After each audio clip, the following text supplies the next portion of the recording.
This is Jordan Tower with JT News. Make sure you smash that like button, smash that subscribe button. Let's get right into the news. All right, so Meek Mill believes he's blackballed. We talked about this earlier, but I'm going to talk about it again because, bro, if you don't have the money to put up for yourself, right? He says, I'm blackballed. If I can't get $5 million in funding for an album, book, and a short film, you're blackballed. Bro, you're just not hot no more. Plain and simple. Michael Rubin won't even put up the money for you, obviously, because $5 million would be nothing to him. Seriously, he's a multi-billionaire. If he believed he would get his money back, he would start an independent record label with you, and he would fund this stuff. $5 million is a lot to recoup.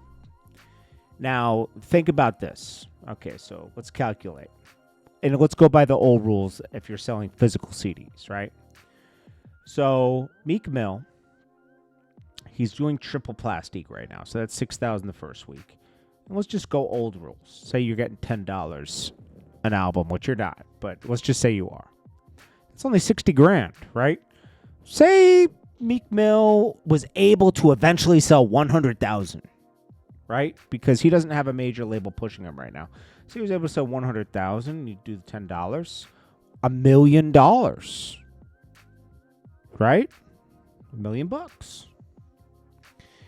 He's better off right now going to Gamma, who he just did a deal with Ross for a one-off, and getting a deal there for an album, and they might push him. They might push him, okay? Then, if you get hot enough, a book deal will come, and you can get a book deal. I don't know what you're going to talk about in this book, but hey, even Charlemagne has a book, okay, about the mind, okay? So he does that. And then a short film. Well, the short film you could do while you're doing the album. I mean, it shouldn't cost anything to do a short film. You know a lot of people. You could put it together. But yeah, does Meek Mill have the money to do this? I'm sure he does, but I don't think he's going to tap into it. I mean, he just sold a house for a couple $1 million in Atlanta. What was that, 2 years ago? Rick Ross bailed him out of that house. I don't know. Meek Mill is confusing. One day he wants vibrating panties. One day he wants a book deal. Okay, so then we got Camron responds to Dame Dash. I can't play the audio from it because he's playing 50 Cent in the background, and it's gonna, it's not gonna go. But basically, what he says is, I can't believe Dame.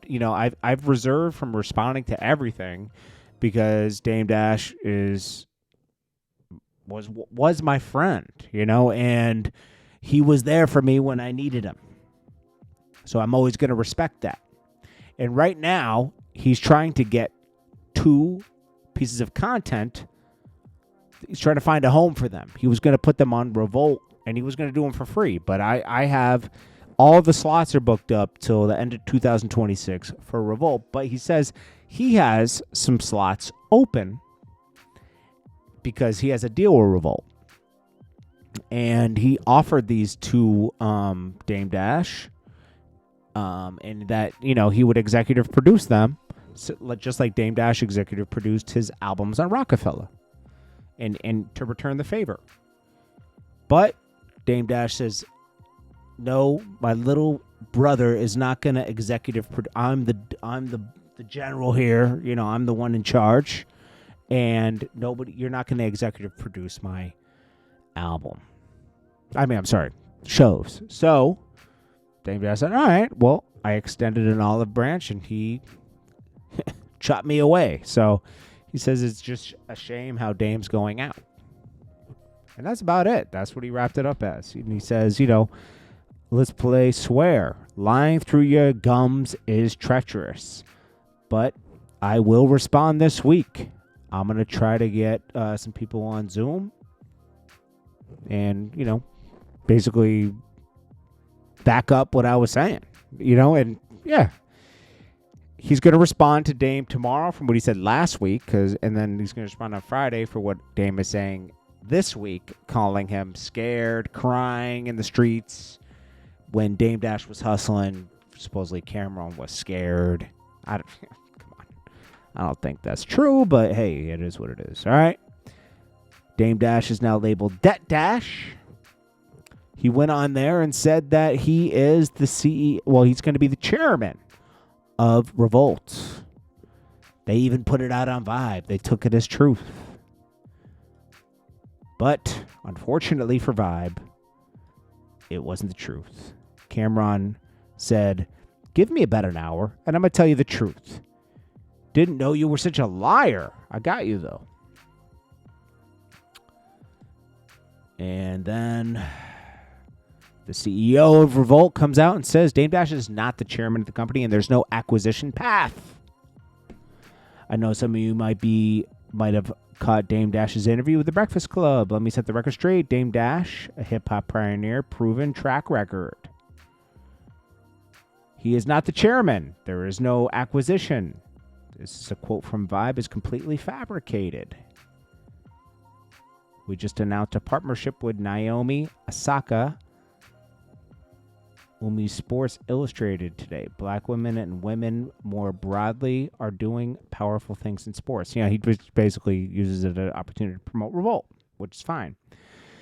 Camron says you can't find out he's lying through his teeth. He ain't got none. You can't say he's lying through his teeth because he ain't got none. Lying through your gums is treacherous. I have a secondhand embarrassment. Didn't know you was this much of a liar. You're dusky. You was dusky. It's nasty. Dame Dash says his name is, Charlemagne calls him Debt Dash. Says your experience is broke. That's good. Dame Dash should just stop going on these platforms and just let your success speak. If you're going to do successful things, let them speak for themselves. You know? It's sad. I'm not championing his downfall. He's kind of just doing it to himself, and we're reacting to it. And I don't like it, but it's really nasty, bro. It's nasty. It's nasty. There's more to react to from this. I just gotta watch the last 25 minutes, but it's crazy. And here's some more nasty work. We talked about this earlier, but it didn't get enough attention. Tekashi, okay, yes, he teased Young Thug because Young Thug sat down with the cops, just like Tekashi did, right? But Young Thug's artist thinks, oh, I'm gonna go to his hood and press him. He's not there. He lives in Florida, bro. He has money, bro. Young Thug's not on Cleveland Avenue either. And he wouldn't be, even if he could come to Atlanta. Okay? Stop. These people think they're really doing something. Like, bro, you got posted for a day. We don't even know who you are. It says YSL artist. We don't even know who you are, bro. That's a problem. You got to work on that problem. And then Akademiks is going back and forth with Iggy Azalea. I guess she wanted Akademiks to,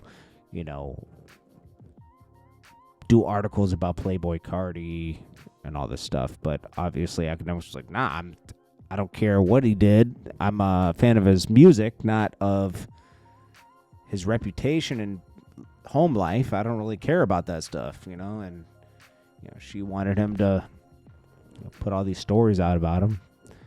She's feeling herself after being on Neon Stream. Akademiks says, girl was paying for Tory Lanez employees' legal fees. Thirsty. Jumping from rapper to rapper. Take care of you, kid. It's a lot more heinous than that. I'm just polishing it up. Take care of you, kid. Selling feet pics on OnlyFans. Glad your rap career ended after that horrible BS you tried to finesse. Eat a D. She responds, that's all you can say when you're wrong, I guess. The real question is, why did you want to be about that man's a-hole so bad? A question to ponder. Akademiks says, you are an industry pass around. You go from rapper to rapper. You done being Tory Lane side piece too? Go to therapy. I don't give a F what this guy did to you. You are crazy. Every guy who tried to F you say the same stuff. And then Iggy says, yes, Akademiks, I DM'd you. 24 hours later, you had zero response because you don't want to report factual information or stand corrected in public forum. Tell the truth. That's the truth. I listened to your monologue trying to paint me as some obsessed, jealous ex because you watch rage bait clips on social media instead of doing your job as a reporter, watching interviews in full context before commenting. If you had done your job, you would have realized it's beyond clear I haven't alluded to or mentioned anything about famous exes. Why didn't you want to retract that? You said after watching Neon and myself in conversation and realizing your favorite rapper wasn't the subject of any conversation. In so many ways, you're detriment to the person you're trying to help. I don't know. You know, it is what it is. All right, well, Camron said his piece, and he's going to say more tomorrow, and he's going to say more on Friday, and Dame Dash is looking even worse today. It's sad. He needs to stop doing interviews.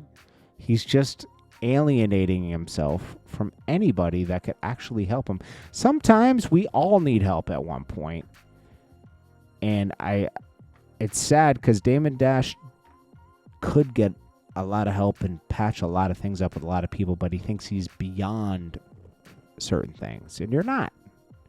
You never are. You know, I'm sure Beans and I know Freeway still messes with Dame. I'm sure a lot of people still mess with Dame Dash. You know, and then he tried to make it good with Memphis Bleak. He's like, I should have made Memphis Bleak the vice president because he's loyal. See how he's loyal to Jay-Z? Bro, you just were... He's not going to forgive you for what you said the other week where Jay-Z wrote his rhymes. Now, that's believable, and Beanie Siegel's kind of backed that up before he could see it. But Memphis Bleak is like...